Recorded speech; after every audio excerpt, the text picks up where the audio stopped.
తమిళనాడులో పాలనా పగ్గాలు మారతాయన్న వార్తలకు బ్రేక్ పడింది. జయలలిత స్థానంలో సీఎంగా కూర్చోవడానికి ముందుకు రావడం లేదు తంబీలు. ఓవైపు రాష్ట్రపతి పాలన పెట్టాలని సుబ్రహ్మణ్య స్వామి, గవర్నర్ జోక్యం చేసుకోవాలని ప్రతిపక్షాలు డిమాండ్ చేస్తున్నా అన్నాడీఎంకే నేతలు డోంట్ కేర్ అంటున్నారు. అపోలో నుంచే పాలించడానికి సిద్ధమయ్యారు.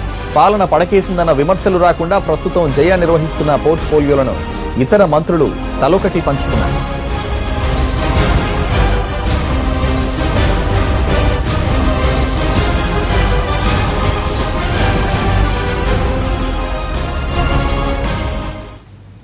జయలలిత ఆరోగ్యంపై లేటెస్ట్ అప్డేట్స్ మా ప్రతినిధి దినకర్ అందిస్తారు. దినకర్, తమిళనాడు పాలనపై ఎటువంటి స్టెప్ తీసుకోబోతున్నారు తంబీలు? 19వ తారీఖు కూడా తమిళనాడు సీఎం జయలలితకి అపోలో ఆసుపత్రిలోని వైద్యులు చికిత్స కొనసాగిస్తూనే ఉన్నారు. అయితే డాక్టర్ల బృందం అంతా ఎప్పటికప్పుడు మార్నింగ్ టెస్టులు చేసిన తర్వాత వచ్చినటువంటి రిజల్ట్ని బట్టి ఎలాంటి ప్రికాషన్స్ ఇవ్వాలన్న దానికి సంబంధించి కూడా ట్రీట్మెంట్ కొనసాగుతుందని చెప్పుకోవచ్చు. ఎయిమ్స్ నుంచి వచ్చిన డాక్టర్లు ఈరోజు ఉదయం ఎవరైతే ఉన్నారో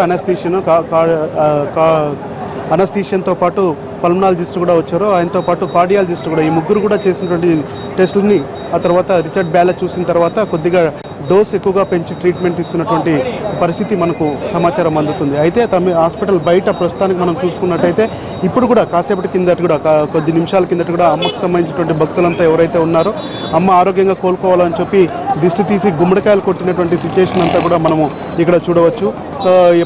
దాంతోపాటు ఇంకా ఈరోజు కూడా వరుసగా హాలిడేస్ ఉండడంతో తమిళనాడు అన్నాడీఎంకే పార్టీకి సంబంధించినటువంటి కార్యకర్తలు కానీ ఆ తర్వాత అమ్మ భక్తులు కూడా ఒక్కొక్కరు కానీ ఇక్కడ చేరుకుంటున్నారు. ఆసుపత్రి దగ్గర వాతావరణం సందడిగా ఉందని మాత్రం చెప్పుకోవచ్చు.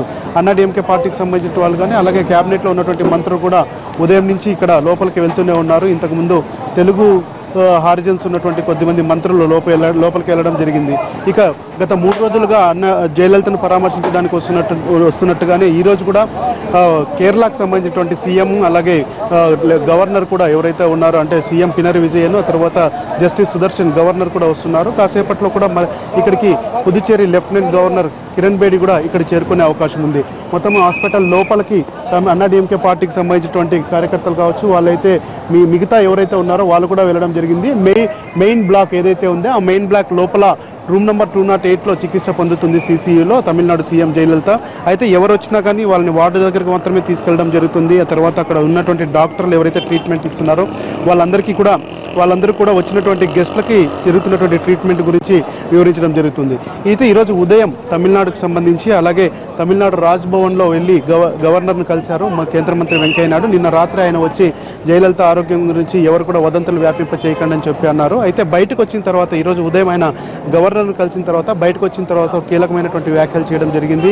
ఇప్పట్లో తమిళనాడుకు సంబంధించి అలాగే తమిళనాడు పాలనలో ఏదైతే కొనసాగుతుందో అది బాగానే ఉంది అని, ఒకవేళ ఆపద్ధర్మ సీఎమా లేకపోతే డిప్యూటీ సీఎంను అపాయింట్ చేసుకోవాలన్న దానికి సంబంధించి తమిళనాడు క్యాబినెట్తో పాటు తమిళనాడు లెజిస్లేచర్ ఎమ్మెల్యేలు కూడా ఎవరైతే అన్నాడీఎంకే పార్టీకి సంబంధించిన ఎమ్మెల్యేలు ఉన్నారో వాళ్ళంతా కూడా డిసైడ్ చేసుకొని ఒకవేళ గవర్నర్ని కలిస్తే ఖచ్చితంగా అది అవసరం అనుకుంటే అపాయింట్ చేసుకోవచ్చు, గవర్నర్ని ఆదేశిస్తాం చేయమని చెప్పి, లేదంటే ప్రస్తుతం ఏదైతే పాలన కొనసాగుతుందో అలానే కంటిన్యూగా ఉందని చెప్పి కూడా అన్నారు. మోడీ ఎప్పుడైనా విదేశాలకు వెళ్ళినప్పుడు పాలన ఎలా ఆయన అక్కడి నుంచి అబ్జర్వ్ చేస్తారో ప్రస్తుతం తమిళనాడులో కూడా జయలలిత అలానే పాలన కొనసాగుతుందని చెప్పి కూడా ఆయన మీడియాతో మాట్లాడడం జరిగింది. సో ఓవరాల్గా చూస్తే జరుగుతున్నటువంటి డెవలప్మెంట్స్ ఇవి. అన్నాడీఎంకే పార్టీకి సంబంధించినటువంటి ఎమ్మెల్యేలంతా కూడా కలిసి ఒక నిర్ణయం తీసుకుంటారా, క్యాబినెట్ ఏమన్నా ఒక డిసిషన్ తీసుకొని ఏదైనా రాజ్భవన్కి ఇస్తారా అన్న దానికి సంబంధించి కూడా ఇక్కడ రాజకీయంగా చర్చ జరుగుతుంది. అయితే అలాంటి డెవలప్మెంట్స్ ఏవి ఇప్పటివరకు కానీ రానున్న రోజుల్లో కూడా ఉండకపోవచ్చు అని కూడా మనం భావించవచ్చు.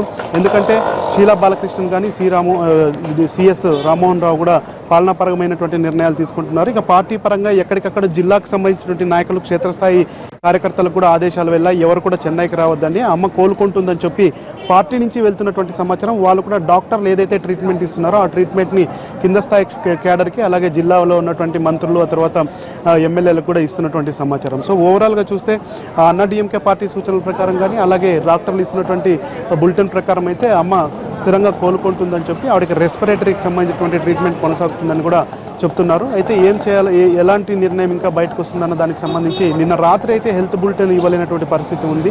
ఈరోజు ఏమైనా హెల్త్ బులెటిన్ ఇస్తారా అన్నది వేచి చూడాల్సిన సిచ్యువేషన్ అయితే కనిపిస్తుంది మనకు. సంతోష్. Thank you Dinakar.